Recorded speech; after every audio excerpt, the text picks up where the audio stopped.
There are two outstanding Browns free agents that they just might consider bringing back this offseason. I'll tell you who coming up next on the Locked On Browns podcast.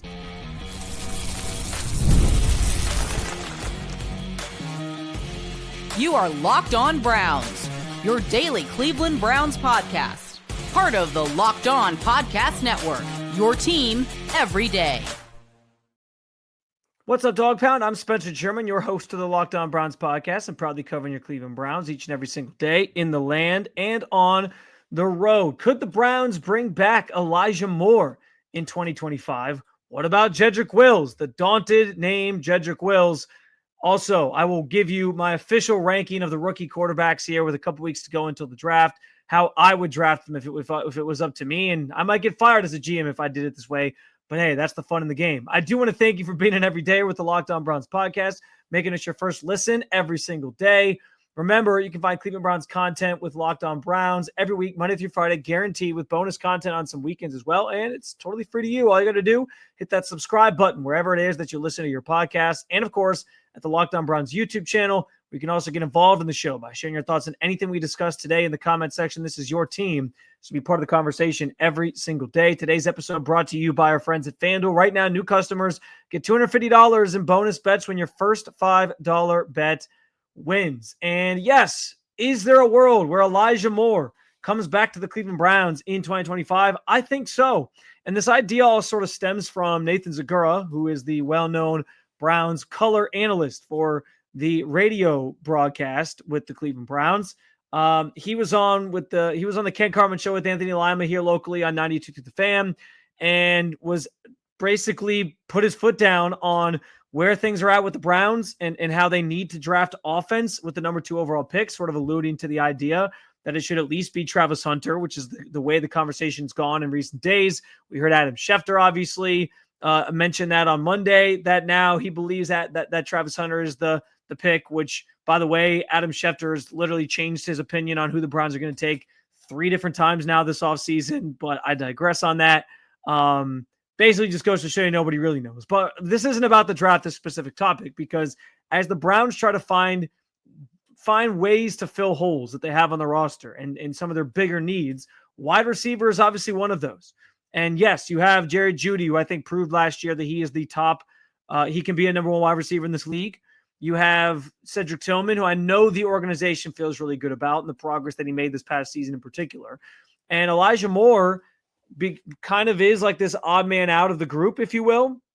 But I'll say this, like, the idea of bringing him back becomes more and more enticing as the offseason sort of draws on here and he goes unsigned, because the market is basically telling you, like, he's not going to get some mega deal, or there's no teams that are truly pursuing him or so interested that they want to give him some longer term commitment or anything. Like, he can be had at this point for a pretty reasonable price if the Browns want to bring him back. And that goes for a number of guys that are still out there. Nick Chubb, I think, is becoming a much, much larger possibility that the Browns are able to bring Nick Chubb back as well, because of just how the market's kind of played out for him. He doesn't really have a lot of suitors right now, or maybe he's just kind of holding firm because he wants to go back to the Browns and he's waiting for their best offer. I don't know what's going on fully behind the scenes, but we haven't heard any Nick Chubb really linked to anybody since before free agency opened, which is coming up on almost a month ago.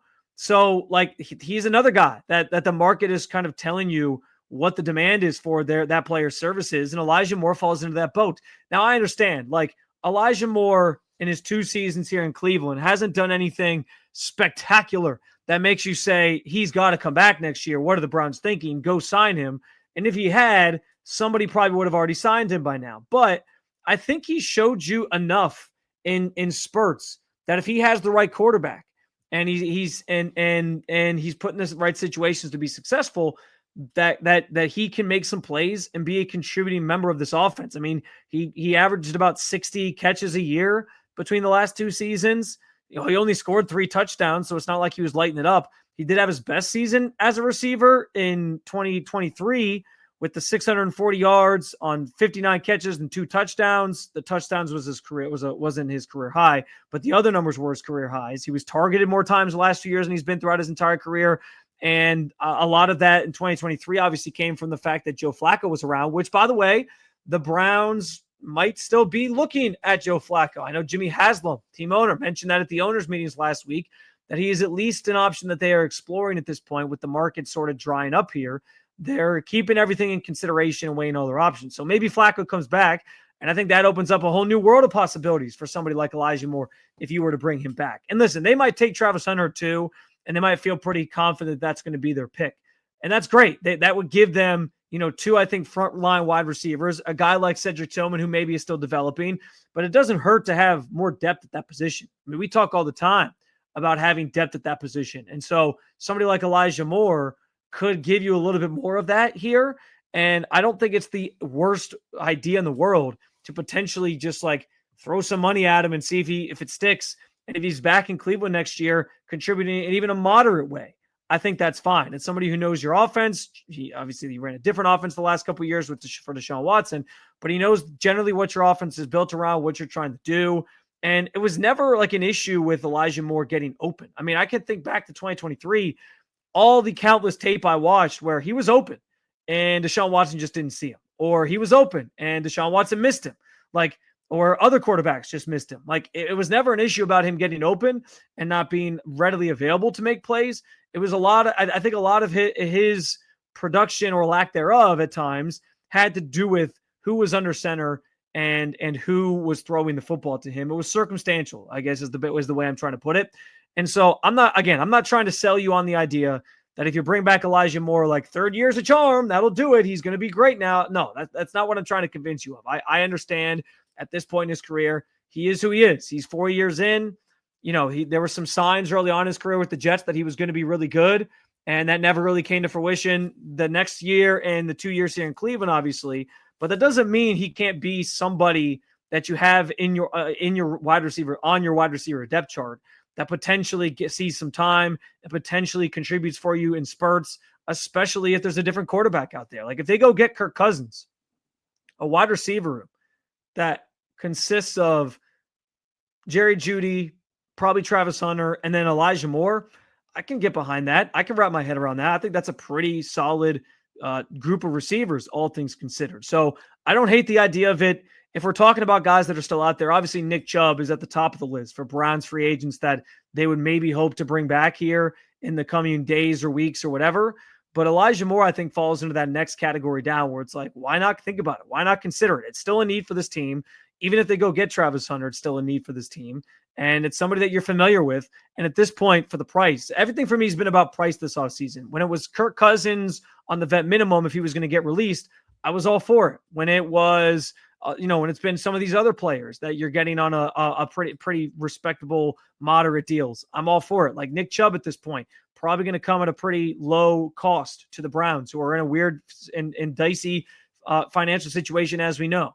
So if it's Elijah Moore on a really cheap sort of prove it style deal, why not? Why not take a stab at that? Why not see if there's something left there for him to sort of bring to the table, give him a chance to maybe reset the deck for a future contract next year. If you pick the right quarterback and he puts up some decent numbers again, I think you could do worse from that standpoint. I'm not saying he's going to be great. I'm not saying it's a brilliant idea or like I just fixed the Browns wide receiver room or anything with bringing back Elijah Moore. But I do think there's a unique opportunity there to maybe get him on a prove it deal, see what he can do, and keep some continuity there.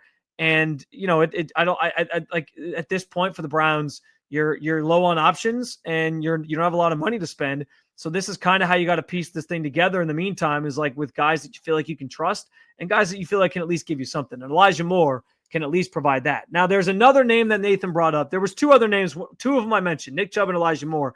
There was a third name that he threw out there as somebody that he would bring back if he was the Cleveland Browns. I'll give you the context of what he was trying to say, and I'll explain. The name's Jedrick Wills, by the way, but I'll give you the context as to why he felt that way, and I'll give my stance on it coming up next on the Locked On Browns podcast. You've probably heard of Chewy. They really do have everything you need for your pet to be happy and healthy. Whether you're shopping for food, treats, or even pet healthcare, Chewy makes it fast, easy, and affordable. With over 100,000 products from all your favorite brands, Chewy is everything your pet needs, from food and treats to toys, beds, and grooming. And it's not just for dogs and cats. They've got supplies for birds, fish, reptiles, and small pets too. My mother-in-law's dog, Gracie, we treat her like she's our dog. And whenever someone is ordering her food from Chewy, we always have it arrive on time. We can trust that it's the best food available to keep her healthy and strong. Auto ship is a game changer through Chewy. You can set automatic deliveries for food, treats, or any essentials so you never run out. You can easily change or cancel anytime as well. Chewy has everything you need to keep your pet happy and healthy. Right now, you can save $20 off your first order and even get free shipping by going to chewy.com and clicking on the link in the show description below. Save $20 with your first order with free shipping by clicking on the link in the description. Minimum purchase required. New customers only. Terms and conditions apply. See site for complete details.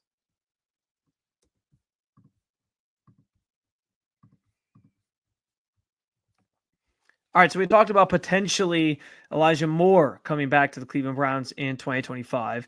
And Nathan Zagura, who was again on the Ken Carman Show with Anthony Lima here in Cleveland on 92 through the Fan, also threw out a couple other names, one of them being Nick Chubb, and one that's going to be highly controversial that we're about to discuss, and that's Jedrick Wills. Now, before everybody loses their mind and starts freaking out about the idea of the Browns actually bringing back Jedrick Wills, I want to explain his reasoning behind even mentioning Will's name. And it stemmed from the idea that the Browns have a lot of needs to fill. Obviously, left tackle is potentially one of them. Now, they have some options. Cornelius Lucas, they just signed in free agency. Maybe he gets a shot at starting. He started a decent amount of games last year for the Commanders, so maybe they view him as a potential starter, a longer-term option at that position. You have Dwan Jones, who got some run at the position last year on the left side, and the Browns might want to test him out there a little bit longer and see what he can do.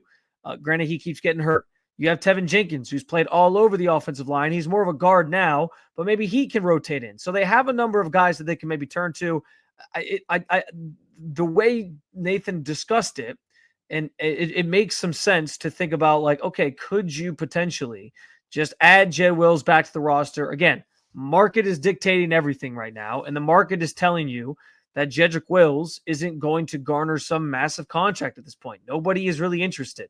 And part of that probably is the injury concerns. He's coming off of another season-ending injury or the same sort of knee issue that's kind of plagued him, and it never fully kind of healed, and now he's backed in with that again. So has to get through that. And so I understand like why there's no market, but for the Browns, like, again, it's a familiarity thing. And his point is you bring him back, you give yourself another option at left tackle next season, and then maybe you can focus your attention elsewhere in the draft. So picks 2, 33, 67, 94, like you can use those on other players rather than having to sit back and just wait and take a tackle on one of those spots. And you can sort of wait to take tackle maybe next year, like make that a priority for next year and just figure it out this year. And I don't think that his argument was sound. I don't think the argument is a crazy one from Nathan about like, can you just throw a bunch of guys into this room, have them compete, and know that if somebody doesn't work out, you have other options you can turn to play at left tackle next year. I don't hate that. I think the Browns have to do that in a few areas this year, like safety, for example. In my mock draft on Monday, I had the Browns taking Lathan Ransom out of Ohio State, like in the 7th round. And, that's a pick that makes some sense there. But I don't know that like they are going to be prioritizing safety super early on, even though it's a need for them. I kind of wonder if they just kind of sort of piece that group together or take somebody late like I did mock and then try to see if they can just kind of like bridge the gap for a year or turn it over to Ronnie Hickman or something like that spot that Juan Thornhill is vacating. So it's an interesting sort of thought process there in terms of like how they can manage a couple of these positions, and maybe left tackle is one of them. Now, it also doesn't hurt if they draft a left tackle because you can always use a left tackle. You can always, they do need to start thinking about getting younger on the offensive line. So that would be helpful as well towards that goal. But in the grand scheme of things, like I understand where Nathan's coming from in the way he says that. All that said, all due respect to Nathan, understanding his point, I got no problem with it. And I get what he's saying. I don't think the Browns should bring back Jedrick Wills. For me, it just comes down to it's run its course. You know what you're getting with him. There's been questions since the beginning about his quote unquote love for football, if he really loves the game. And we see it on full display every single week when we're breaking down the all 22. He quits on plays, whiffs on blocks, just it doesn't, the effort just isn't consistently there. And it's something that I think is sort of perpetuated to itself in terms of the Browns kind of understanding we can't give this guy a second contract. And so we're going to let him walk and test free agency. And that's what obviously played out this year. Now, nothing's come to fruition. And so you could get him very cheap, sort of like a prove it deal type scenario, which is, again, why I understand where Nathan's coming from. It's not like you have to break the bank to do it. And the Browns have slim pickings at this point with a lot of these position groups that they're still looking to change or fix or address because so much of the market's dried up. And frankly, they don't have a lot of money to spend. So it's not a bad thought from that standpoint. But of the trio of players that he talked about, Nick Chubb, Elijah Moore, Jedrick Wills is the one where I'm like, let's just let bygones be bygones and be good with Jedrick Wills. We've seen enough. We know what he brings to the table at this point. I don't need this like hanging on to a dream that he's going to finally figure it out, which Andrew Berry, again, with it being Andrew Berry's first number one overall or first round pick that he ever made here in Cleveland, I can get why they would want to maybe try to run it back one more time and see. And I do understand the standpoint, again, with Nathan's perspective of, hey, you just throw a bunch of bodies at that spot and hope that one sticks next year, and then you can focus your attention elsewhere. I get it. But I'd rather like even draft a guy in like the third round or the fourth round and feel like you got something potentially to build around and see something different than have to spend another season seeing Jedrick Wills and like wondering if it's going to be different. It's Einstein's definition of insanity, trying the same thing over and over again and expecting different results. You know what you're getting from Jedrick Wills at this point, and it's not enough for me to feel comfortable being like, yeah, let's sign up for that experience one more time just because we can't spend any more. There's no money to spend if I was the GM of the Browns. So I'm good on that. I'm sure many of you are good on that. And that's nothing against Nathan's stance. Again, I get what he's saying in terms of it doesn't hurt to try to bring him back on a 1 year sort of prove it deal and try when you got so many needs to address this offseason. So I can wrap my head around that. That's fair.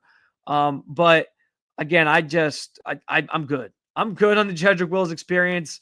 I don't need to see any more. And frankly, the other part of this too is I warned last year against like bringing everybody back and keeping this team relatively the same. I think if you're not evolving, you're not changing, that sometimes is a dangerous game to play, even though coming out of 2023, the Browns felt really good about where they were at. I get it. But if you're not evolving and changing, I think that's where like you get stagnant and teams pass you. A lot of teams passed the Browns this past season. And I think this offseason now, like there's something to be said for like just bringing all these guys back from a 3-win team. We all sort of had to come to grips with the fact that this team was not what we thought they were after 2023.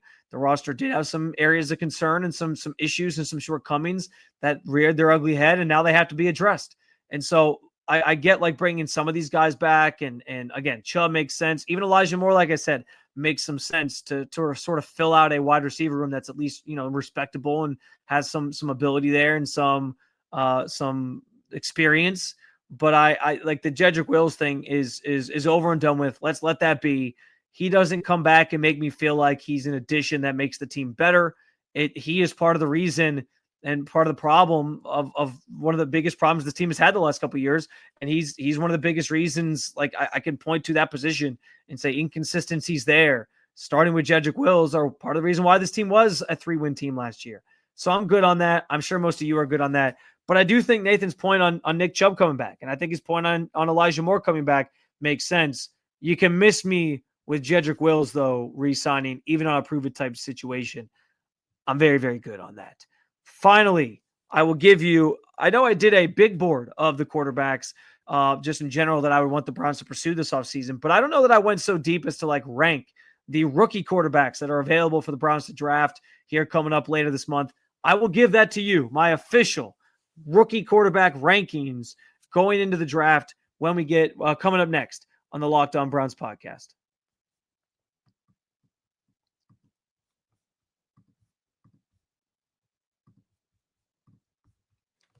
The NBA playoffs are almost here, and FanDuel is giving new customers an incredible way to get in on the action. Right now, when you join FanDuel, you can place your first $5 bet. You'll get $250 in bonus bets if your first bet wins. I love how FanDuel makes it so easy, whether it's picking your favorite team like the Cleveland Cavaliers or diving into player props involving different teams or the same teams or just two teams that are squaring off with each other that night. From three-pointers to steals and assists, FanDuel has so many ways to bet on your favorite player props. Plus, after the game tips, you can even combine live prop bets into a same-game parlay for a chance to win big. I'm very much looking forward to the playoffs. I'm sure I'll be betting a lot of Cleveland Cavaliers basketball. And if you're a Cleveland fan, there's a lot to be excited about with this Cavs team right now. They've eclipsed the 60-win mark for just the third time in franchise history. They have a chance to maybe make it to the Eastern Conference Finals, about to lock up the 1 seed in the Eastern Conference and have home court advantage throughout the playoffs. And that means a lot of playoff basketball happening in downtown Cleveland at Rocket Arena that you're going to want your eyes on and you're going to want to bet on. Don't miss out. Head to FanDuel.com to claim your $250 in bonus bets now. That's FanDuel.com.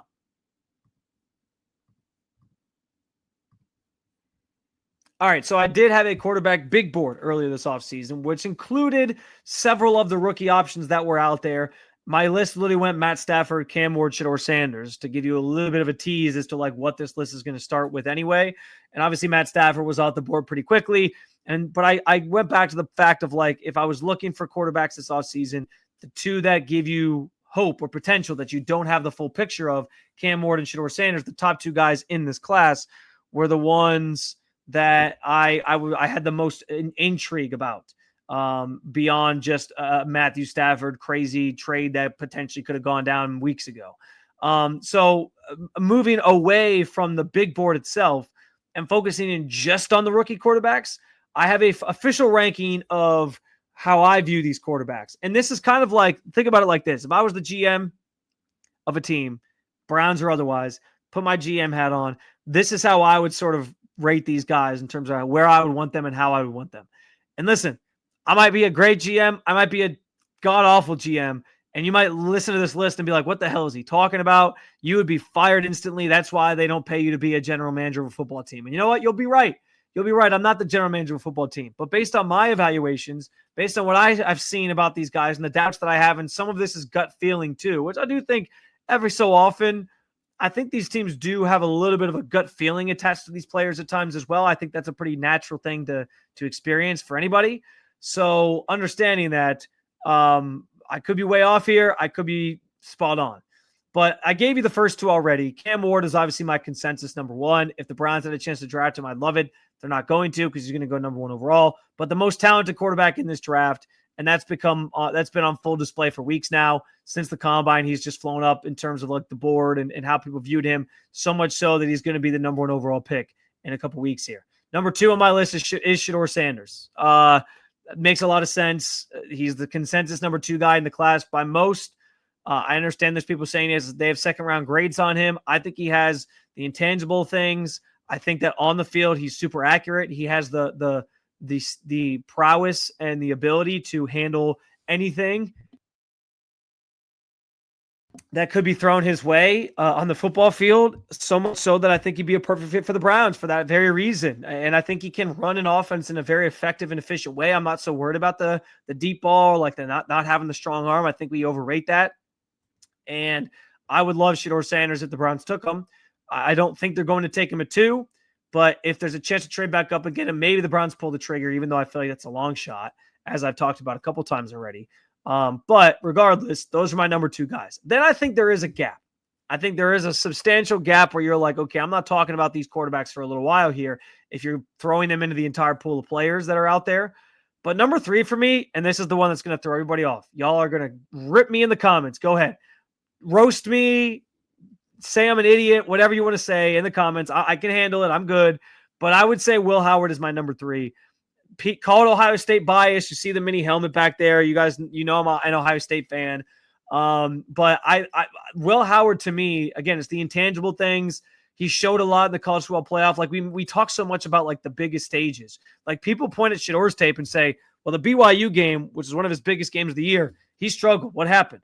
Will Howard did it against the best teams, 4 straight games in the college football playoff.